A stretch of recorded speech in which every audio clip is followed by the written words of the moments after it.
Hello everyone, today we're going to be covering the Detecting Web Shells Premium Tracking Room. We're going to explore web shell detection by analyzing logs, file systems, and network traffic. So let's get started. Also, my name is Joshua Spichak. I'm a cybersecurity analyst and Blue Team content creator. So let's get started with task 1, Introduction. Alright, knowing how to detect web shells is an essential skill for SOC analysts and incident responders. Web shells are a common technique attackers use to gain initial foothold on target systems. They provide remote access, enabling various actions later in the attack chain. In this room, we will begin by refreshing our understanding of web shells, then dive into detection techniques using a variety of logs and tools. Also, here's our learning objectives. We're going to understand what web shells are and how attackers use them. We're going to detect web shell activity through log, file system, and network analysis, and we're going to understand common tooling in web shell detection. Also, there are some prerequisites for this room, such as a basic understanding of the topics below will be helpful during this walkthrough, such as web application basics, intro to log analysis. I have a YouTube walkthrough on this, so if you check out my channel, JOSHUA space SPESHOCK, if you type that into YouTube, you'll be able to see my YouTube channel in the YouTube walkthrough for this room, and also MITRE as well. Alright, so here's the web application basics. It's a free room, so you are more than happy to do this room. Intro to log analysis, yay, is also one that I've done. Also, is one that is free, to clarify. And MITRE. Okay, the MITRE room is a premium room, so it's paid. But just know that if you wanted to get like a more basic understanding of these concepts, you have rooms for these, such as for example like MITRE. If you do this room, you're going to explore the various resources that MITRE has made available to the cybersecurity community, such as the attack framework. Awesome. And there's overall a lot of really great resources, so highly recommend if you can. Check out this room. For intro to log analysis, it's an intro to log analysis, best practices, and essential tools for effective detection and response. And again, if you go to my YouTube channel, you'll see a walkthrough for this room. And web application basics. To learn the basics of web applications such as HTTP, URLs, request methods, response codes, and headers. Nice. Alright, now, web application base, okay, we already done that, cool. Alright, we're going to answer some questions. I understand the learning objectives, and I'm ready to embark on a web shell adventure. Yes, we are. So there's no answer needed, and a correct answer. And just to clarify, I've already completed this room, but I'm going to help you guys better understand my problem-solving methodology, so that we understand how to get the answer. Alright, moving on to task 2, web shell overview. So, what is a web shell? To effectively detect web shells, it is important to understand what they are, how attackers deploy them, and the vulnerabilities that they exploit. A web shell is a malicious program uploaded to a target web server, enabling adversaries to execute commands remotely. Web shells often serve as both an initial access method via file upload vulnerabilities and a persistence mechanism. So once access has been gained on a compromised server, attackers can use a web shell to move through the kill chain, performing reconnaissance, escalating privileges, moving laterally, and exfiltrating data. Now, if you wanted to learn more about these concepts, you can just open in a new tab. Reconnaissance, moving laterally, and exfiltrating data. Nice. And it's going to take you to the MITRE pages to help you better understand the concepts such as reconnaissance. Reconnaissance is the adversary is trying to gather information they can use to plan further future operations. Privilege escalation, lateral movement, really great resources.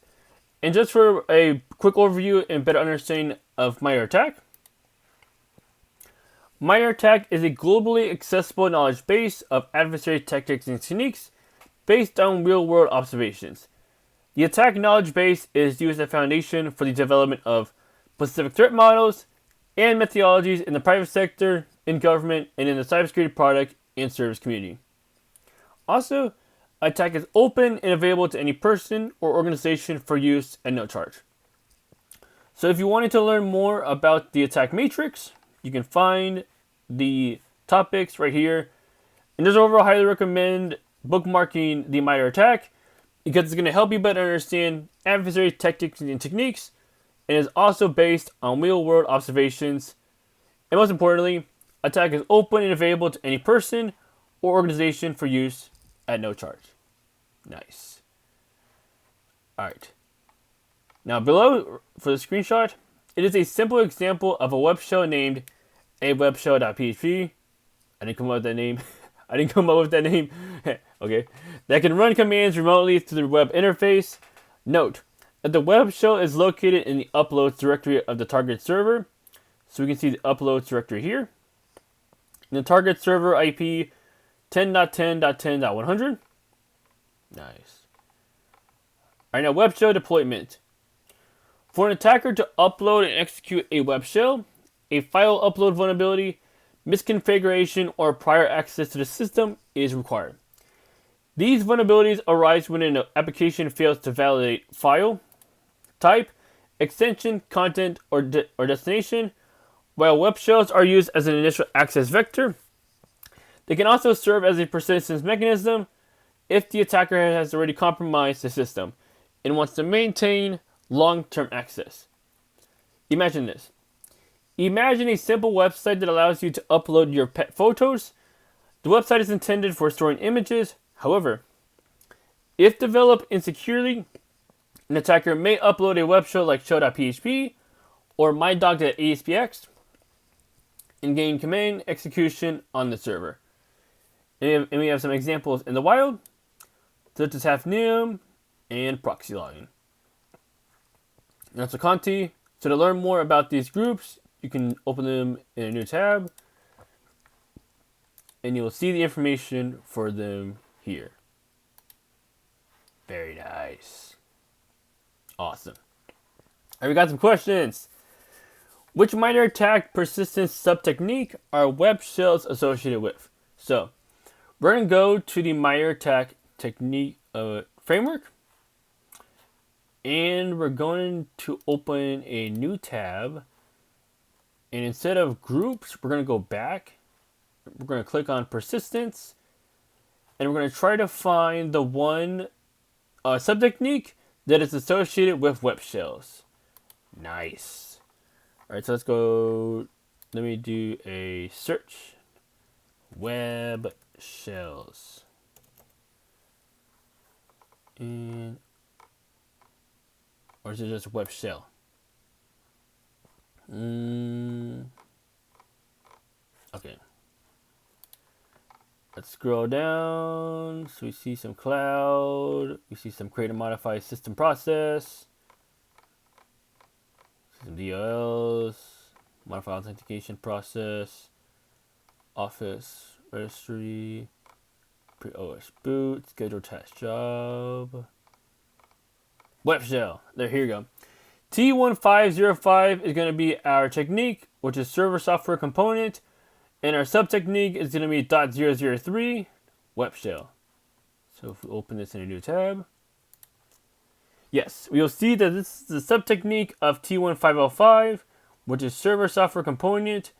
And this is associated with the tactic persistence. So let's see if T1505.003 is our answer. Awesome. Alright, what file extension is commonly used for web shells targeting Microsoft Exchange? So let me ask AI, what file extension is commonly used by web shells associated with Microsoft Exchange? But also, could you please verify if the information is correct and make sure the resources aren't outdated.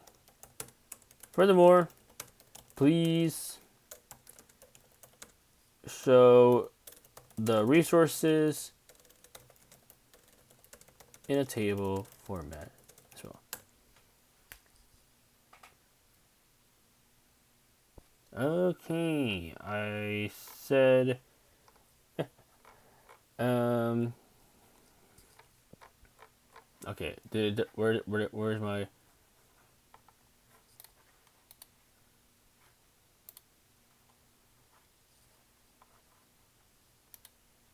what just happened?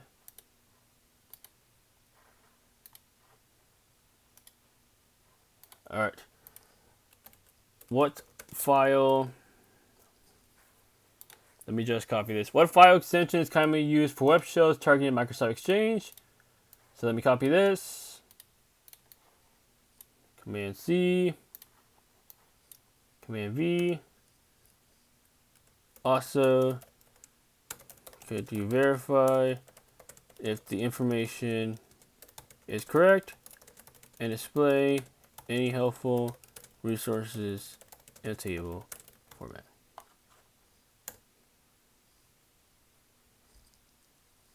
Apparently it's showing the resources in a URL format, which I don't want. So I am going to place this again and just put, could you please verify, could you please also verify that the information is correct? And there we go. Nice. Alright, the file extension was commonly used for web shells targeting Microsoft Exchange is .aspx. And for verification and technical context, Microsoft Exchange Server runs on top of Internet Information Services, such as IIS, and relies heavily on the ASP.NET framework. Because of the architecture, the IIS web server natively executes .aspx, which is active server page extended files, and threat actors exploit vulnerabilities like proxy logon or proxy shell to drop these scripts into web accessible directories to achieve remote code execution or RCE. And we have some verified indicators and behaviors as well. So overall, that CF.ASPX is our answer. Sweet. Alright, correct answer for both. Nice. Moving on to task 3, anatomy of a web shell. So, pertaining to anatomy of a web shell, let's start with legitimate function abuse. Web shells rely on the abuse of legitimate functions within programs. System execution functions in PHP, for example, such as shell exec, system, and pass-through, can be abused to gain command execution. Under the hood, here's a simple web shell written in PHP, which can be found below. So let's take a look at its functionality. First, it checks if the command parameter is present in the URL, such as, for example, command who am I? Second, it stores the user's applied command in the variable cmd, which we can see here. Third, it executes the command using shell exec. 4, it displays the output using echo. And then 5, we see some HTML here for the user interface. 6, the command to execute. And 7, the output. Cool. Alright. Web shells also vary in complexity and capabilities. They can range from simple one-liners that execute commands via a URL to fully featured interfaces with graphical user interfaces such as GUIs, password protection, and built-in file managers. A web shell in action. So web shell has been deployed on our web lab machine at HTTP machine IP 8080 files awebshell.php, and it can be accessed directly via browser or by command line utilizing curl. And don't forget to URL encode your commands if accessing the shell via command line. So let's do that. Let's start the lab machine. Nice.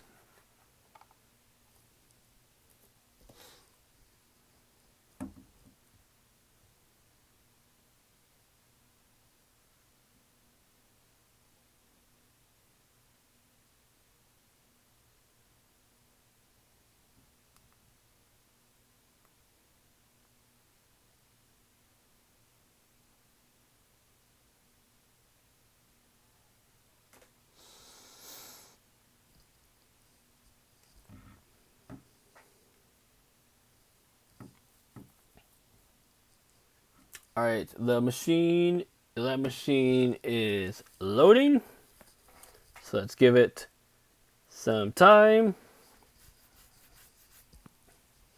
And we should be good. Awesome.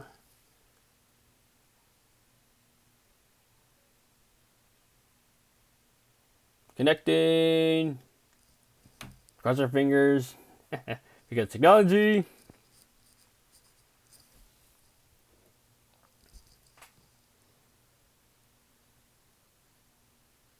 I wonder if I view in full screen, would that help?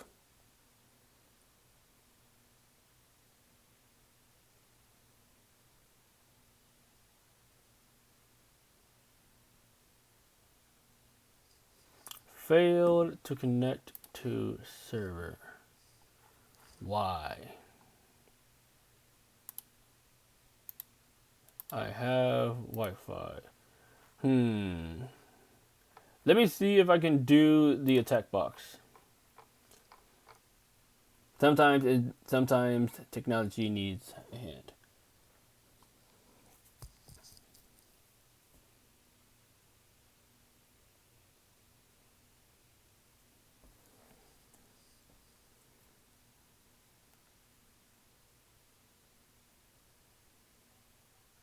So we give it some time. The attack box should be open. Oh yes, here we go. Alright, come on attack box, come on. Lab machine, awesome. Alright. It just needed some positive encouragement. There you go. Alright, come on. You can do this. Yes, the lab machine just needed some positive encouragement to get up and running.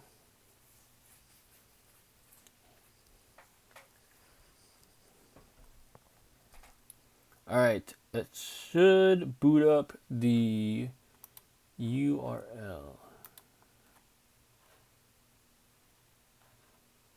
Yes. If I open, we should see the web shell page, and then we'll be able to, yes, right here. So let me go. Nice. Okay. First question. Access the shell and determine which account you have access to by running the whoami command. So let's do that. And also we need to make sure to encode our commands if we're using the command line. So let's use CyberChef to encode our commands. So we want to input who am I, encode all special characters. So for example, like that. So if let's see for example, if I do who am I, let's see if that works. Run. All right, I got www-data. Let's see if that's our answer. Nice. All right, now list the directory contents and find the flag using the ls and cat command. And just to specify what those are and to help you guys better understand what ls and cat commands are. For more information, let me specify. Could please break down the ls and cat command and provide command in a table format. I like tables. Alright, what is the ls and cat command? The ls command stands for list. The cat command is concatenate. What the ls command does is that it lists directory contents, while the cat command, on the other hand, displays and joins file content. So for the ls command, the target object is directories and folders. The cat command, on the other hand, is files and text streams, output type, and common use. So just to get like a better understanding, think of the cat command as if you want to like output something pertaining to a file or read and create files. The ls command, on the other hand, is used for listing directory contents, or it can be commonly used for the navigation and checking of files. And here are some common flags and examples on how to use the ls command and the cat command as well. So hopefully that helps you better understand what these commands are. And now let's go answer the question.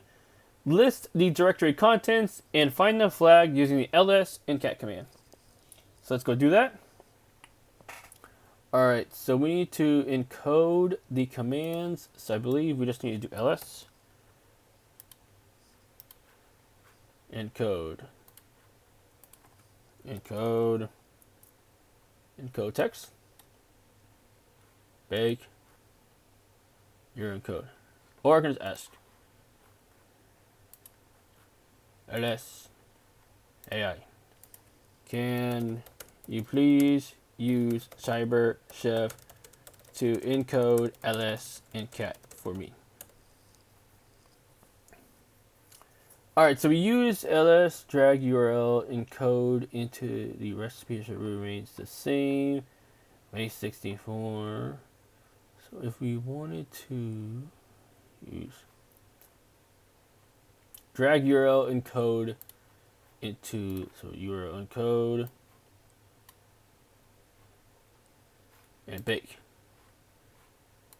Auto bake. ls. What?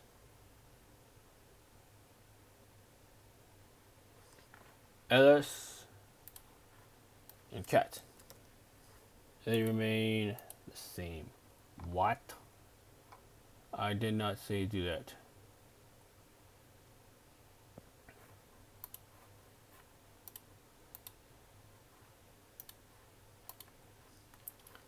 Apparently it's not doing that.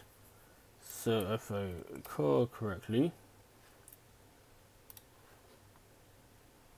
what if I wanted to change the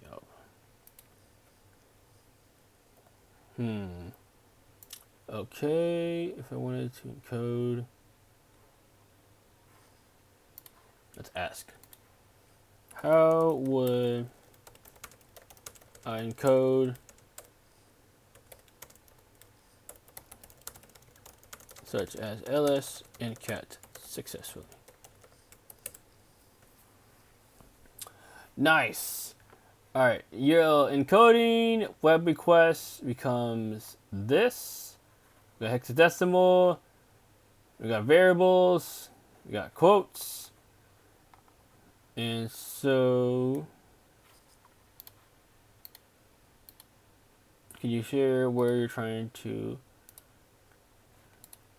if you're writing a script, let me know the things. Okay, so if I wanted ls, or if I want hexadecimal, run them, and if I want base 64, but if I want URL encoding, I think it should be this.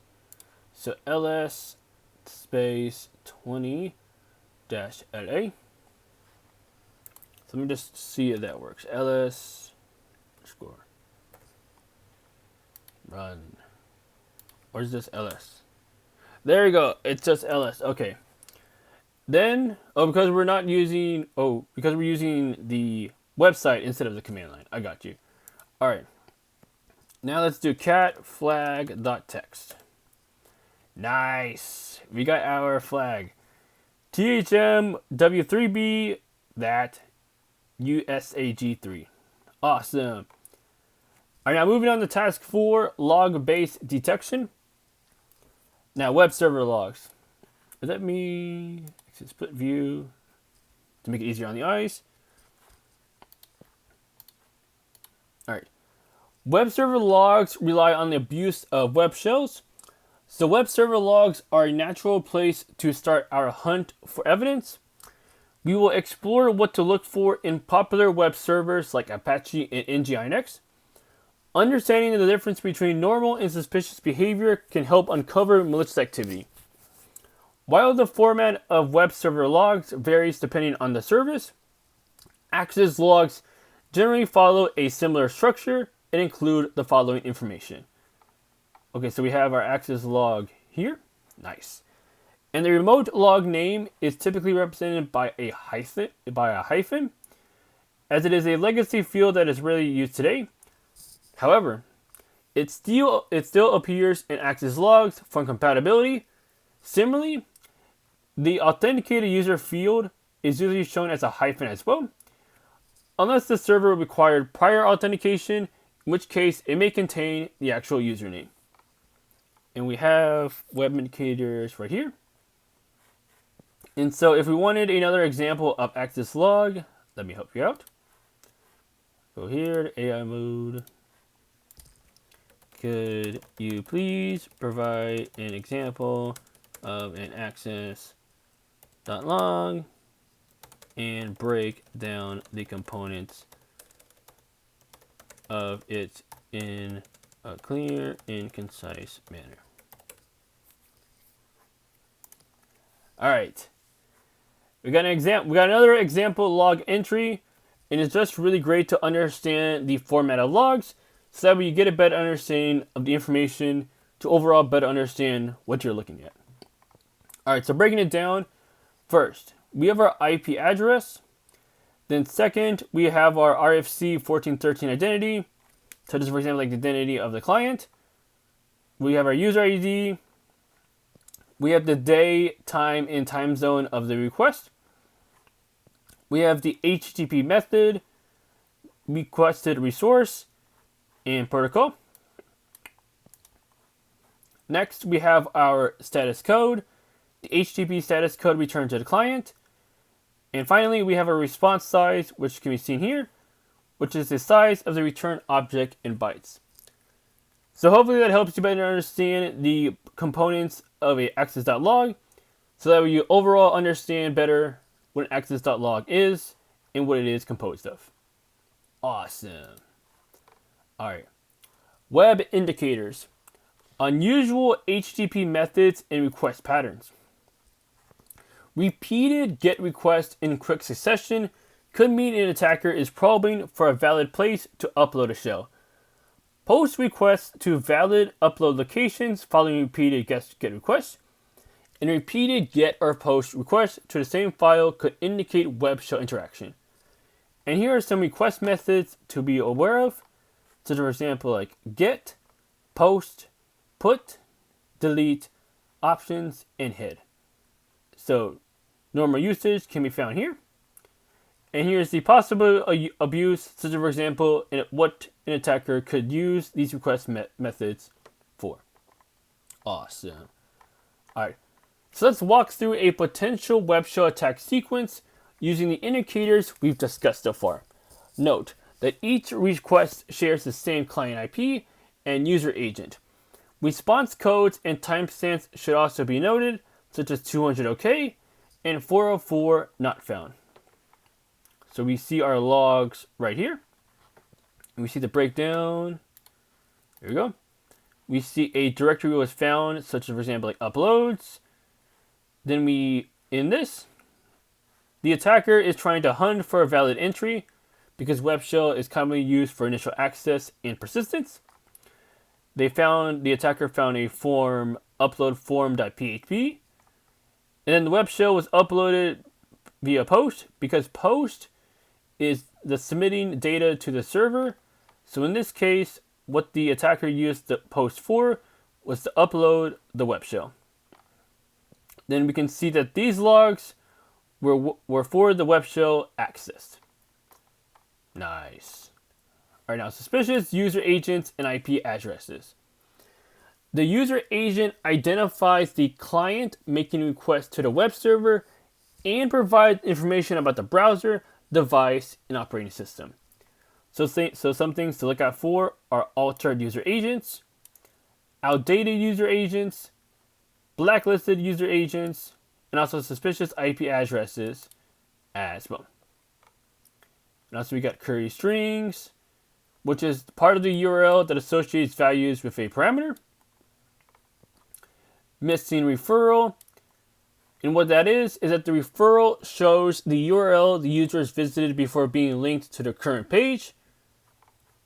And we also have sample suspicious web requests, including some of the above indicators, which can be found here.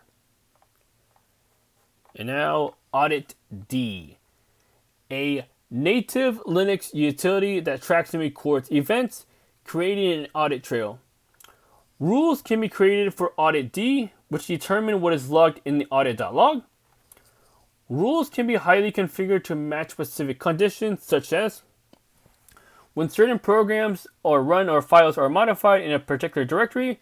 In the example below, all search is used for any logs matching the web shell rule, which can be found here.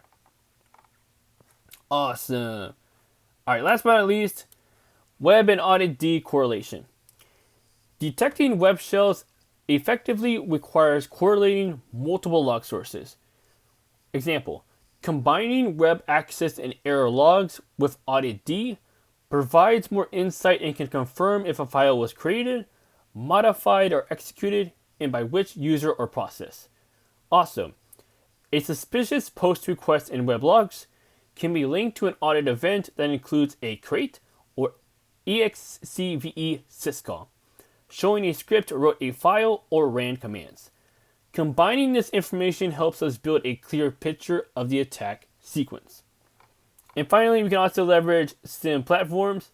And some benefits of security information and event management SIEM platforms include centralized log collection and correlation. Targeted queries can be created to uncover signs of malicious activity, including web shells. And finally, it allows analysts to search and analyze logs more effectively. So let's go answer some questions. What is the part of the URL that associates values to parameters and can be a valuable indicator of web shell activity? So let's scroll up. Define the part of the URL that associates values to parameters and can be a valuable indicator of web shell activity. Let's go look. Alright, we've got query strings. Part of the URL that associates values with a parameter. So let's go see if that's our answer. Nice. And now, what audit D syscall would confirm that a file was written to disk following a suspicious post request to upload.php? So let's go look in the audit D section, and we see a suspicious post request in web logs can be linked to an audit event that includes a create or excve syscall, showing a script wrote a file or ran commands. And combining this information helps us build a clear picture of the attack sequence. So let's see if create or excve is our answer. Nice. Alright, task 5. Beyond logs. File system analysis. An attacker's web shell must be stored somewhere. Analyzing web server files is crucial in identifying uploaded web shells or locating files modified to include a web shell payload. It should be noted that some platforms like WordPress and Django, hopefully I pronounced it right, store page content in a database rather than a file system. So malicious code may be injected into posts, themes, or settings and won't appear in normal file system searches. And here are some common web server directories where web shells are typically placed, such as for Apache. We have var www html, nginx, user shell nginx html, which is the default on many Linux systems, and this is for the default on most Linux distros. Also, important to note, even if a custom root path is configured, attackers can guess or scan for common upload directories like uploads, images, or admin, like we saw in task 3. And temporary directories like temp can also be abused if file permissions are not configured securely. And some things to look for are suspicious or random file names, and what to do, and helpful commands. Awesome. You can use find to search for recently modified scripts. In the example below, it is used to search the var www directory here for PHP files modified between two specific dates using the -newerct option. Another helpful tool, grep, which can be found here, can be used to track down suspicious functions like eval within files. In the example below, we use it to search the WordPress directory wp-content. And now transitioning to network traffic analysis. Network traffic analysis allows analysts to go beyond logs by examining the data exchanged between a client and a server. By inspecting packet payloads, it becomes possible to observe attacker behavior on a more detailed level. Many of the indicators that analysts need to be on the lookout for in log analysis can be applied to network traffic analysis as well. So here are the indicators here. Awesome.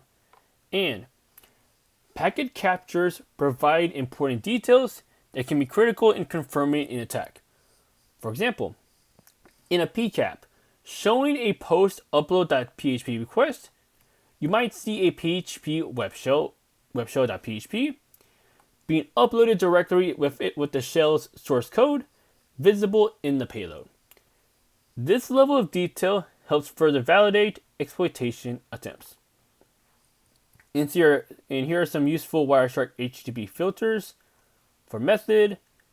http.request.uri contains .php and http.user_agent. If you wanted to see a complete list of the Wireshark HTTP filters, it can be found here for reference. This is awesome. I'm going to bookmark this. Wireshark is awesome. Yay. Also, they have SharkFest, so if you're interested in learning more about Wireshark, definitely recommend attending SharkFest. And also, here's taking a look at the same attack chain as task 3 in Wireshark. We can see here our PCAP shows the form abused and the user agent, as well as the shell that was uploaded and the shell payload. In the package showing indicators in the shell payload in Wireshark. Nice. Alright, let's go answer some questions. What command would you use to locate .php files in the var www directory? So what we would do is we would use the find command in the var www directory, specify the type, file, F for file, the name, anything that ends with .php. Nice. Alright. Which Wireshark filter would you use to search specifically for put requests? So let's scroll up and let's go look at Wireshark filters. And since we want methods, I believe it's going to be http.request.method 2 = put. Sweet. Alright, task 6. Investigation. It's going to be fun. Alright, you have been called to investigate potential signs of compromise on a WordPress site. Suspicious activity has been reported, and your goal is to analyze the available logs to identify indicators of web shell usage. We're going to access the lab machine from task 3 via split screen or SSH. It is only needed if you are using your own machine or here. Also, you have been provided Apache access logs to help conduct your investigation, which can be found here. In reviewing the logs, remember to be on the lookout for repeated or suspicious requests, strange request patterns, and unusual user agents. This is also a great chance to use tools like grep, yay, to filter the access log file. For example, cat var log apache2 access.log grep 404 can help highlight logs that contain 404 error responses. And once you start to build a profile on your attacker, you can further refine your search. Alright, let's go answer some questions. We got a bunch of questions, but this is going to be fun.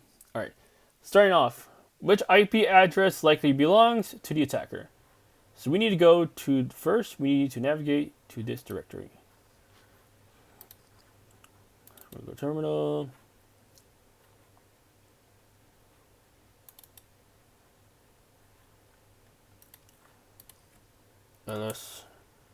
So we need to go to the var log directory. So let's go do that. cd var cd log ls, and I believe we got Apache 2 cd Apache 2 ls. We got access log, error log, and other vhost access.log. But I believe we're only focusing on access.log. Nice. Alright, next. Alright, we're going to try to find the IP address likely belongs to the attacker. And we have a hint. Look for repeated GET requests in quick succession, as well as plenty of 404 response codes. Cool. So, we need to find GET request, and there's plenty of 404 response codes. So let's use cat var log apache 2 access.log, and we're gonna grep for 404. Nice. And we want to find them in succession. Oh, I see a lot of 203s .0.113.6, and I believe this is when the attacker is trying to find an entry point. You see a lot of 404s. Oh, because I have 404 filtered. Alright, so if I take out that and just cat the file itself, we can see that the attacker was doing get, and then all of a sudden, boom, the web shell they found a upload form.php. If we go back to our previous tasks, I believe it was task 4. We can see that when they mention post upload form.php, that means that the web shell was uploaded. So in this case, we see that a web shell was uploaded and its name is called shadyshell.php. So since this is the web shell that was uploaded, I believe the malicious or attacker IP is going to be 203.0.113.66. So let's see if that's our answer. Nice. Cool. Next. What is the first directory that the attacker successfully identifies? And we have a hint. Alright, we're looking for what response code can we grep for that it indicates a successful response. It's going to be 200.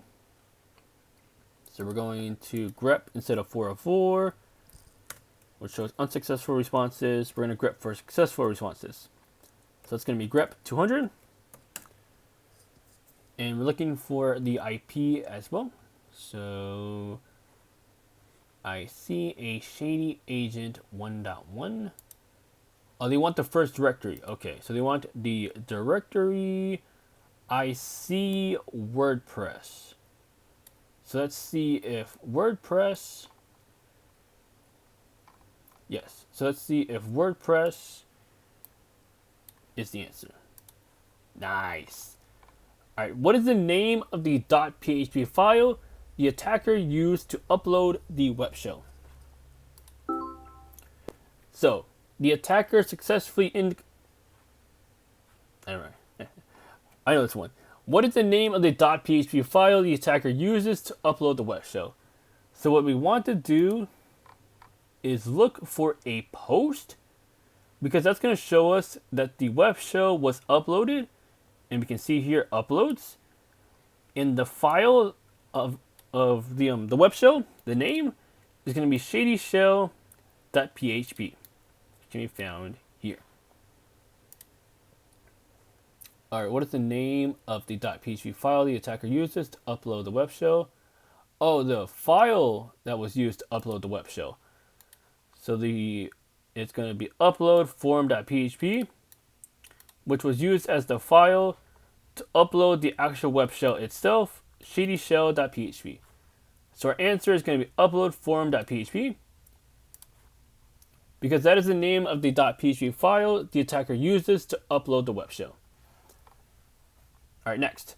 What is the first command run by the attacker using the newly uploaded web shell? We got a hint. The attacker uses the newly uploaded shadyshell.php. So we got shell.php, and we see cmd, which means commands were run. And we see that the first command run was who am I? So let's see if that's our answer. Sweet. All right, after gaining access via the web shell, the attacker uses a command to download a second file onto the server. What is the name of this file? Using grep command will allow us to see all of the commands executed by the attacker. So let's do that. Cat var log apache 2 access.log, and we're going to grep for cmd equals to see all the commands that were run.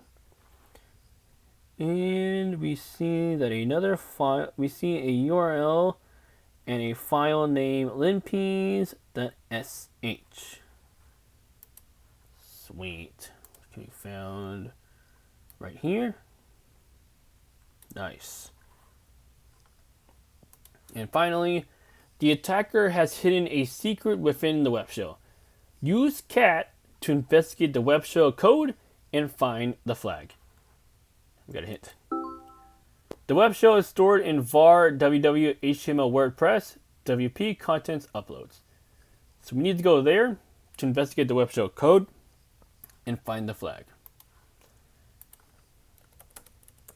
So we're going to do s cd www s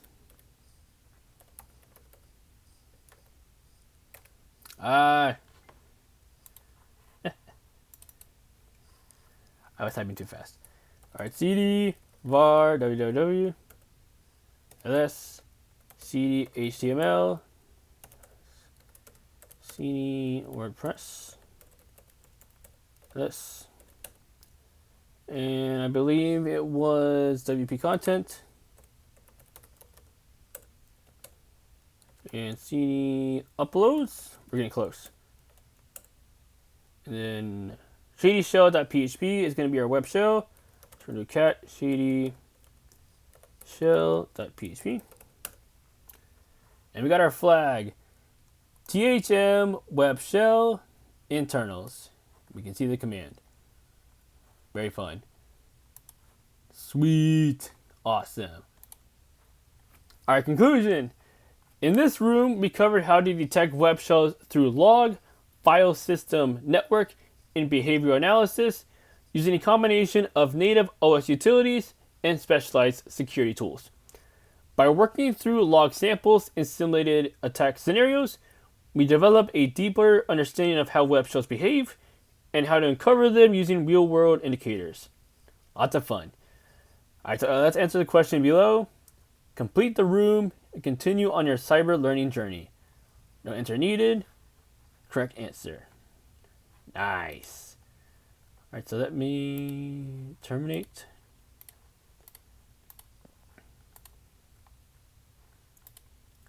All right, I hope you enjoyed this walkthrough and had a lot of fun following along with me.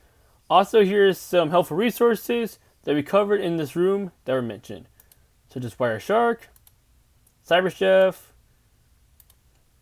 the rooms to help you get a better understanding of the concepts covered in this room, such as application basics, log analysis, and MITRE. And also the MITRE subjects and topics as well can be found here. And also some helpful prompts that I use during the walkthrough as well. Awesome. All right. I will see you guys in the next walkthrough. Have a great day and keep up the great work. Peace.